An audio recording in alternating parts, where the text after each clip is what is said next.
auditorio, sean bienvenidos a este espacio informativo, las noticias al día. Los saluda, como todos los días, quienes habla Juan Carlos Flores Turrubiates. Hoy es jueves 14 de enero del 2021. Acompáñenos en este recorrido que les hemos preparado a través de la información más relevante de Monterrey, México y el mundo. Les recuerdo, por supuesto, mi cuenta de Twitter, donde podrán ponerse en contacto con un servidor, @juancarlos_FLT, y la cuenta también del programa es @aldia_podcast. Agradecemos a todas las personas que diariamente nos escuchan a través de todas nuestras plataformas: Spotify, Anchor FM, Overcast, Breaker, Google Podcast, Pocket Cast, Radio Public, iVoox y YouTube. Los titulares del día de hoy son los siguientes. Las elecciones en Nuevo León están en riesgo a celebrarse por el COVID-19, así lo mencionó el doctor de la O. En información nacional, exonera a la Fiscalía General de la República al general Cienfuegos. Esto información de hace un par de horas. Y en materia internacional, el FBI ya tenía a trumpistas en lista de terrorismo. Y en el fascinante mundo de los deportes tendremos las posiciones en la NBA, en el arranque de la NBA, además de la Liga de Expansión MX. Así que ya lo sabe, lo invitamos a que se quede en este programa deportivo. Es momento de pasar a la información local, el reporte metropolitano.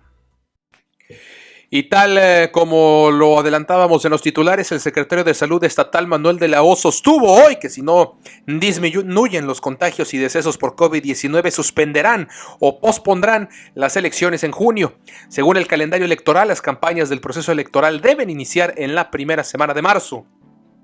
Tras informar un nuevo pico de contagios, una nueva cifra récord de hospitalizaciones y el semáforo epidemiológico por primera vez con 6 rojos, el funcionario sostuvo que, de ser necesario, el Consejo de Seguridad en Salud tiene atribuciones para detener el proceso electoral. Si la situación epidemiológica no mejora y se nos incrementan más los contagios, las hospitalizaciones y satura el sistema hospitalario, claro que vamos a suspender las elecciones, dijo a una pregunta en su conferencia de prensa para actualizar la información del COVID-19, que tendremos por supuesto más adelante todos estos datos. El Consejo de Seguridad en Salud puede tomar esa decisión para suspender o posponer las elecciones para otra fecha cuando las condiciones sanitarias sean más apropiadas, añadió. Esa es la autoridad que tiene el Consejo de Seguridad en Salud. Y antecedentes de esto ya lo existen. Tampoco es que el Bronco le interese perpetuarse en el poder o que el doctor de la O quiera también ya hacer un golpe estatal y que quiera quedarse con el gobierno del estado. Para nada. Elecciones del año pasado en Coahuila y en Hidalgo se efectuaron el 18 de octubre porque tuvieron que ser pospuestas, ya que originalmente estaban programadas para el 7 de junio. Pues ahí está, siguen a la alza todos los contagios aquí en la entidad. Cada vez la situación está peor. Vamos a ver cómo amanecieron los números y los semáforos, por supuesto, en más información que tenemos del ámbito local. También durante la conferencia de las 13 de la tarde, el doctor Manuel de la O mencionó que las restricciones a la operación de negocios permanecerán en el estado los domingos y después de las 20 horas de lunes a sábado, pues el estado teme un colapso hospitalario. Durante una reunión virtual con alcaldes previo a la presentación de los indicadores semanales del semáforo del COVID-19, el gobernador Jaime Rodríguez indicó que la ocupación hospitalaria ronda el 80% a nivel general, pero en el IMSS ya es del 94%. Añadió que no ha sido posible contener el virus y se ha limitado a maniobrar con las camas de hospital. Ya vamos a llegar a 1000 contagios diarios. Ayer tuvimos 50 hospitalizados más, así lo mencionó. Hoy el virus está en la calle de manera masificada. También dijo, no tenemos puerta para pararlo totalmente. Lo que hacemos es maniobrar para reducir pacientes en hospitales. Quisiera tener buenas noticias, pero no. Salud nos recomienda seguir con las restricciones que tenemos. No podemos abrir nada en tanto no bajemos el nivel de contagio. Así tengamos la presión. En la reunión virtual, Jaime Rodríguez volvió a insistir a los alcaldes ser más estrictos y garantizar que el comercio informal cumpla las restricciones. Además, les pidió considerar esquemas de apoyo en el pago de impuestos predial a los negocios afectados. Pues ahí está, siguen a la alza los contagios, mientras el gobierno menciona que prosigue con su plan para que mantengan los negocios cerrados y los dueños de negocios, de gimnasios y de todo lo que tiene que ver con el entretenimiento, el clúster, de este clúster de la industria del entretenimiento, los alimentos, etcétera, también está presionando para abrir a la brava. Y ahora sí vamos a ver cómo está el reporte COVID de Nuevo León, tanto las muertes como los contagios y el semáforo con estos 6 indicadores en rojo. El estado rebasó hoy las 7,000 muertes por COVID al sumar 36 fallecimientos en las últimas 24 horas y llegar a 7,012. La Secretaría de Salud informó hoy que se presentaron 955 contagios, la cifra más alta en lo que va de la pandemia para un acumulado de 134,608 casos.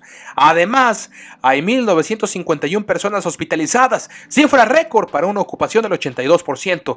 Manuel de la O, secretario de Salud, informó que hay 427 pacientes intubados, 13 menos que el día de ayer. Y en materia de los semáforos que se actualizan todos los jueves, por primera vez en toda la pandemia, el semáforo epidemiológico de Nuevo León alcanzó 6 rojos de los 10 indicadores monitoreados por la crisis sanitaria del COVID-19. Según la presentación en esta conferencia, la ocupación de camas de terapia intensiva está también ya en el nivel de riesgo máximo al alcanzar, escuche usted, el 79% de ocupación en terapia intensiva. Repito, desde la semana pasada también está en esta situación la ocupación de camas generales, que ahora es del 78%. También se mantienen en rojo el promedio de contagios y el promedio de defunciones por día, el porcentaje de pruebas positivas y el comparativo de neumonías en relación al año anterior. La tasa de transmisión está en amarillo o riesgo medio, mientras que la capacidad de aplicar pruebas, la capacidad de procesamiento y el comparativo de enfermedades respiratorias son los únicos indicadores que siguen en color verde. Sin embargo, todo lo demás está en riesgo máximo en un color rojo. Se desbordan las camas en los hospitales, 79% de ocupación hospitalaria en terapia intensiva y 78% de camas generales. 94% de los hospitales del IMSS están ya ocupados en su 94%, a punto de colapsar el sistema de salud de Nuevo León. Y la cosa es sencilla, simplemente no salga, punto. En información nacional, el informe MX, información de último momento básicamente, y es que la Fiscalía General de la República determinó archivar la investigación, así como lo escucha, contra el general Salvador Cienfuegos por narcotráfico, al concluir que nunca se reunió ni tuvo conversaciones por chat con miembros del cártel H2 comandado por Juan Francisco Patrón Sánchez, el H2, como lo sostenía la DEA. De acuerdo con la dependencia, la Subprocuraduría Especializada en Investigación de Delincuencia Organizada, la CEIDO, verificó las conversaciones de BlackBerry entregadas por la DEA y concluyó que no correspondían al exsecretario de la Defensa Nacional. Del análisis correspondiente se llegó a la conclusión de que el general Salvador Cienfuegos Cepeda nunca tuvo encuentro alguno con los integrantes de la organización delictiva investigada por las autoridades norteamericanas y tampoco sostuvo comunicación alguna con ellos ni realizó actos tendientes a proteger o ayudar a dichos individuos, así lo indicó en un comunicado. Asimismo, indicó que el análisis de su situación patrimonial y el cumplimiento de sus obligaciones fiscales no apareció dato alguno o síntoma de obtención de ingresos ilegales o acrecentamiento de su patrimonio fuera de lo normal de acuerdo con sus percepciones en el servicio público. Pues ahí está, exoneran a Cienfuegos, que puede hoy descansar tranquilo. Yo creo que desde que lo trajeron a México, desde que llegó a este país después de ser detenido, que nadie se lo esperaba que fuera detenido en Estados Unidos, yo creo que ya dormía tranquilo. El gobierno americano, por supuesto, que ya sabía que esto iba a suceder. Esto era una situación ya consensuada entre autoridades estadounidenses y autoridades nacionales, para evitar, en la medida de lo posible, una crisis al interior del país derivado por esta fractura que iba a haber dentro de una de las instituciones más importantes que existen en un país, como lo es su propio ejército. Y es que hay que recordar que de igual manera el ejército de los Estados Unidos y muchos ejércitos, sobre todo en este continente, colombianos, nicaragüenses, ecuatorianos, bolivianos, muchos de ellos se han prestado para el tráfico y el trasiego de drogas. Son administradores. La misma DEA es un administrador de la droga en su país. Hay que verlo desde esa óptica y no espantarnos por este tipo de situaciones. Esto ya estaba claramente consensuado para evitar una crisis institucional y una crisis política y una crisis dentro de las Fuerzas Armadas de consecuencias catastróficas. Y bueno, cambiando de información también de nivel, en materia nacional, escuche usted, esto le puede interesar, y es que los nuevos pasaportes electrónicos comenzarán a expedirse en el mes de septiembre, así lo señaló Carlos Candelaria, director general de delegaciones de la Secretaría de Relaciones Exteriores. Las libretas serán fabricadas por la Secretaría de Hacienda y de Crédito Público, como ya ocurre, mientras que la impresión final se hará en las delegaciones con el equipo que brinde Grupo de Tecnología Cibernética, empresa que ganó la licitación el año pasado. El pasaporte electrónico cuenta con nuevas medidas de seguridad, como un chip que almacenará datos biométricos de los usuarios. Esto da una movilidad en los cruces fronterizos y en cualquier punto migratorio en los países que contemplan este tipo de pasaporte.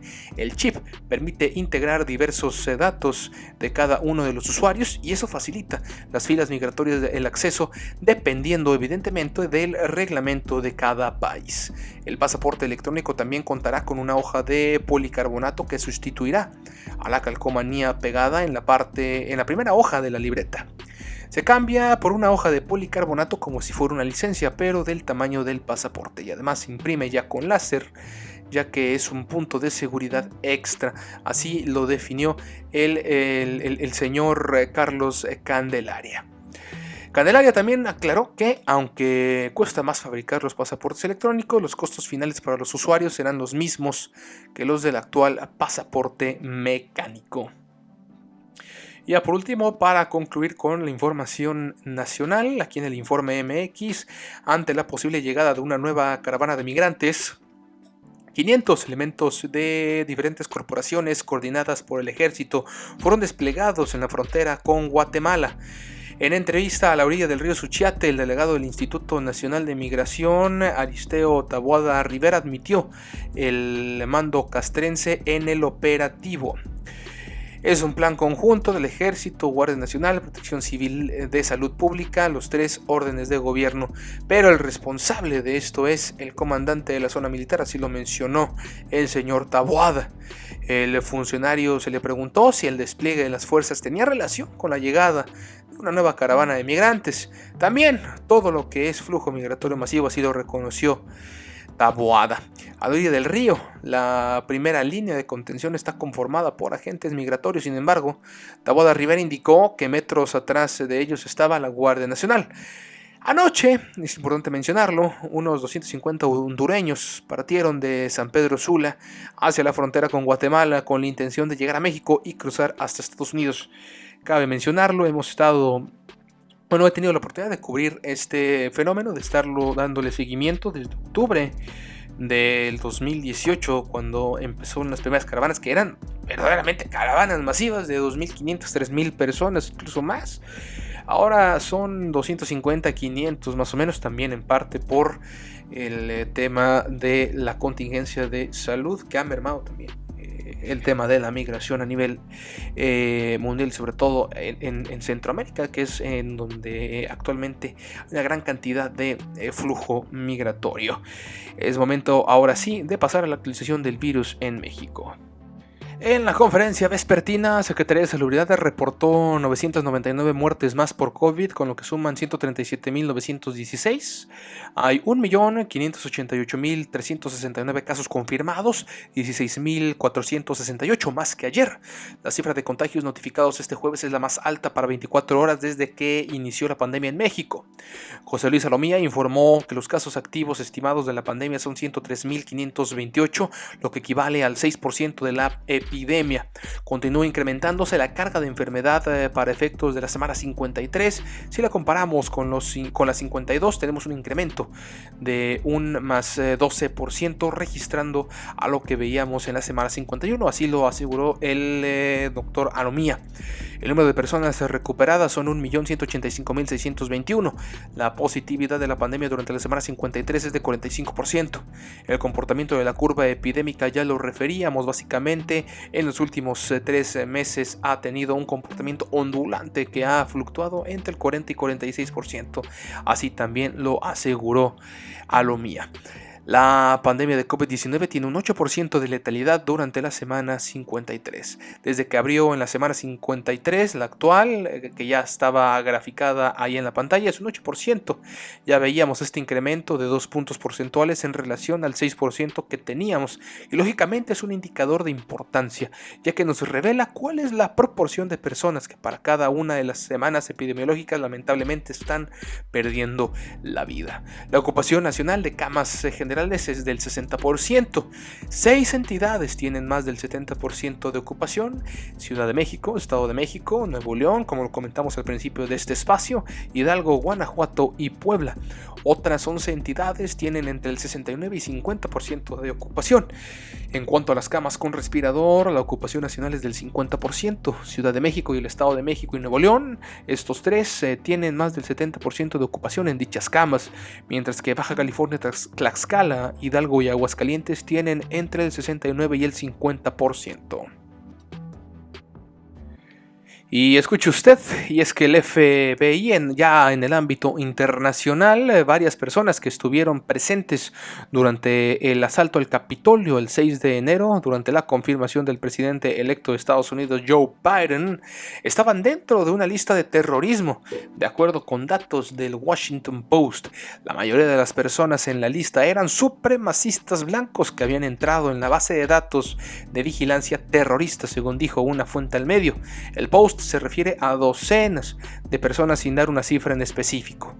El FBI creó el sistema de vigilancia después de los ataques terroristas del 11 de septiembre. Desde hace años, la inteligencia estadounidense ha alertado que el supremacismo blanco, escuche usted, es la mayor amenaza de terrorismo doméstico en aquel país. Al menos 5 personas murieron durante aquel ataque violento al Capitolio, incluyendo un policía que resguardaba la zona. Y el presidente Donald Trump fue llevado ya a juicio, como lo comentamos el día de ayer miércoles, por incitar a la violencia y a la insurrección. El Washington Post había reportado previamente que el FBI tenía información sobre los planes que habían hecho en línea algunos de los miembros de la turba que accedieron al Capitolio. De acuerdo con este importantísimo medio estadounidense, las autoridades federales han mantenido especial atención sobre los miembros de este grupo conocido como The Proud Boys, grupo de extrema derecha y de supremacistas blancos. Enrique Tarrio, líder de la organización, fue arrestado días antes en Washington y aseguró en una entrevista al Post que el grupo no planeó el asedio al Capitolio. Si creen que nos estamos organizando para ir al Capitolio, están muy equivocados, así lo mencionó el señor Tarrio. Nuestro plan era permanecer juntos como grupo y simplemente disfrutar el día. No íbamos a hacer una marcha nocturna, nada de eso. Sí, cómo no, señor Enrique Tarrio. Querétaro también dijo que pidió a los Proud Boys no realizar ningún acto de protesta antes o durante la toma de posición de Joe Biden el próximo miércoles 20 de enero. Y posteriormente a esto, seguramente el señor Enrique Tarrio dio 2 guiños. Ayer Trump afirmó que recibió reportes del servicio secreto sobre planes de actos de violencia antes y durante la toma del demócrata. Va a estar muy tensa la situación allá en los Estados Unidos. Pues sí, va a ser otra noche histórica para la historia reciente de los Estados Unidos, sobre todo en materia electoral. Se cae, se derrumba a pedazos su sistema. Y de Estados Unidos nos vamos a Argentina, donde el presidente Alberto Fernández promulgó este día jueves la ley de legalización del aborto, que consideró un logro del movimiento feminista que garantiza el derecho a decidir de las mujeres y una sociedad más igualitaria. Fernández encabezó una ceremonia en la que firmó el decreto de promulgación de la ley de interrupción del embarazo, que se comprometió a impulsar durante la campaña que lo llevó al poder en diciembre del 2019 y fue aprobada en el Senado el 30 de diciembre, luego de recibir el aval de los diputados. El viernes será publicada en el boletín oficial y 8 días más tarde, o sea el otro viernes, entrará en vigor esta ley. Y ojo, porque aquí ya se los comenté y se los vuelvo a reafirmar, esto viene fuerte. Los movimientos progresistas, los movimientos en pro de los derechos humanos y de los derechos fundamentales de la mujer, sobre todo en las cuestiones de decisiones sobre su propio cuerpo, vienen bastante fuertes. Así que sigue seguramente México, sigue seguramente demás países latinoamericanos. Esta ola verde, esta marea verde viene con fuerza. No es una ola ni es una marea. Este es un tsunami. Y créanme que ya para el otro año podemos ver esta misma situación aquí en México, que se aplique en todo el país y no nada más en Ciudad de México y en Oaxaca, como uno de los estados ejemplo de estas leyes que protegen a las mujeres. Y ahora sí, de Argentina nos pasamos al Reino Unido, donde prohibirán la llegada de vuelos provenientes de todos los países de Sudamérica y Portugal por las preocupaciones sobre una nueva variante del coronavirus. Así lo informó el jueves el secretario de Estado del Transporte, tomando la decisión urgente de prohibir las llegadas desde Argentina, Brasil, Bolivia, Cabo Verde, Chile, Colombia, Ecuador, Guyana Francesa, Guyana, Panamá, Paraguay, Perú, Surinam, Uruguay y Venezuela a partir de mañana 15 de enero a las 4 a.m. tras evidencias de una nueva variante en Brasil. Esto lo mencionó Grant Shafts en Twitter. La medida no aplica para los ciudadanos británicos ni irlandeses, ni para extranjeros residentes, pero si llegan de estos destinos deberán someterse a un aislamiento de 10 días en sus hogares. En el caso portugués es interesante porque se agregó esta lista de países prohibidos debido a sus estrechos vínculos de viajes con Brasil, donde nació esta nueva cepa. Que los británicos también están asustados, pero tienen su propia cepa, que también ya está aquí en México y ahora también en Brasil. Ha mutado después de un año. Y así vamos a ver cómo sigue mutando este nuevo virus con el que tenemos que aprender a vivir. Bueno, amigos, es momento de pasar a la información de los deportes. Es un momento de dar un recorrido por el fascinante mundo de los deportes. Y por supuesto tenemos información en materia de la Liga Mexicana del Pacífico. Y es que le dieron un duro golpe a los Naranjeros de Hermosillo. El COVID-19 lo deja nada más y nada menos que sin Oramas y 6 jugadores más. Así es. Este jueves se dio a conocer que Juan Pablo Oramas y otros 6 jugadores de los Naranjeros dieron positivos a las pruebas de COVID-19 en medio de la disputa de la serie semifinal de la Liga Mexicana del Pacífico. El equipo sonorense de veras que con esto le dan un durísimo golpe y sus planes podrían verse afectados en los próximos días. Medios locales y especializados en la Liga Mexicana del Pacífico informaron que el pitcher estelar de los Naranjeros, el señor Oramas, resultó positivo. Al tabasqueño se le suman otras 6 figuras como Fernando Salas, Walter Ibarra, Wilmer Ríos, César Salazar, Irving López y Alan Rangel. Lo dejan sin equipo, hombre.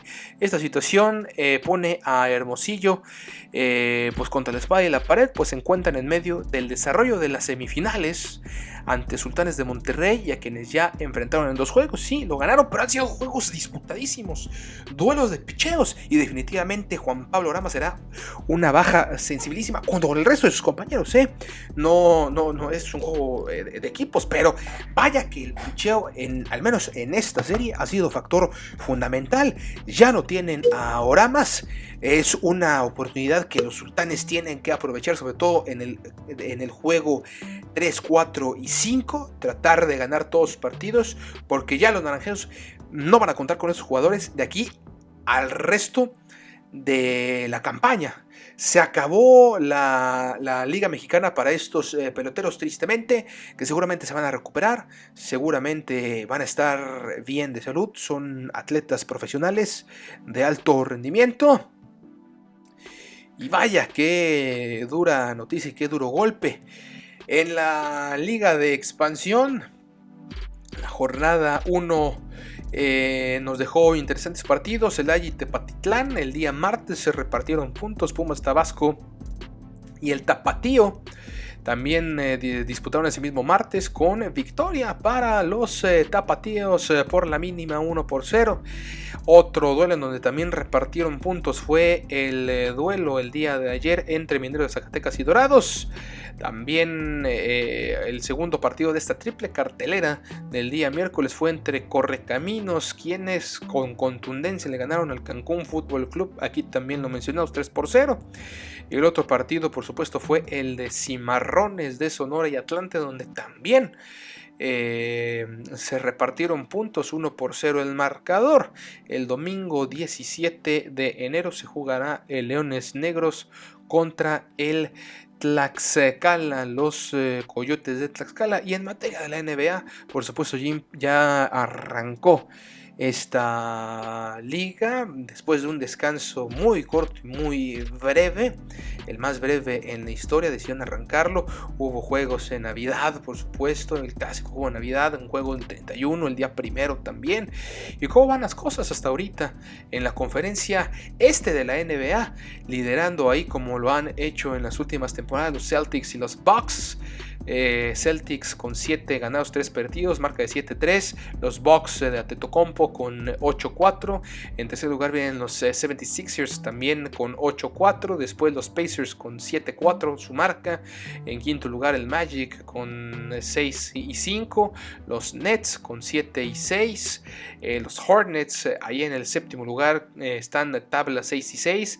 Al igual que los Hawks en el octavo lugar, 5-5. Ya el Miami Heat ahí en un noveno lugar, alejándose de puestos de clasificación, junto con los Knicks, los Cavaliers, y no se digan los Bulls, los Wizards, los Raptors y los Pistons, que son el último lugar de la conferencia este con marca de 2-9. En la conferencia oeste, los Lakers y los Clippers ahí están en primer y segundo lugar respectivamente, con marca de 10-3 y 8-4 para cada uno de estos equipos. En tercer lugar está el Jazz de Utah con 7-4, al igual que los Trail Blazers y los Soles de Phoenix con la misma marca de 7-4, estos dos equipos. En sexto lugar están los Mavericks de Dallas con 6-4. En séptimo lugar, todavía alcanzando puestos de clasificación, está los Guerreros de Golden State con 6-5, al igual que los Spurs con la misma marca. Y el resto de la posición son los Nuggets, los Grizzlies, el Thunder, los Sacramento Kings en el 12º lugar, los Pelicans, los Rockets de Houston están en la posición número 14, y en la 15 los Timberwolves con 3-6 y 3-8 respectivamente. Pues hasta aquí entonces, amables amigos, el fascinante mundo de los deportes.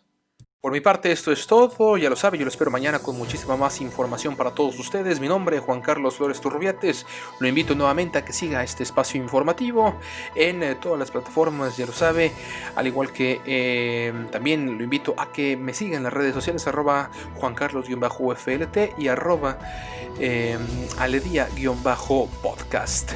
Que tenga un excelente día, a la hora o al día en el que usted nos escuche.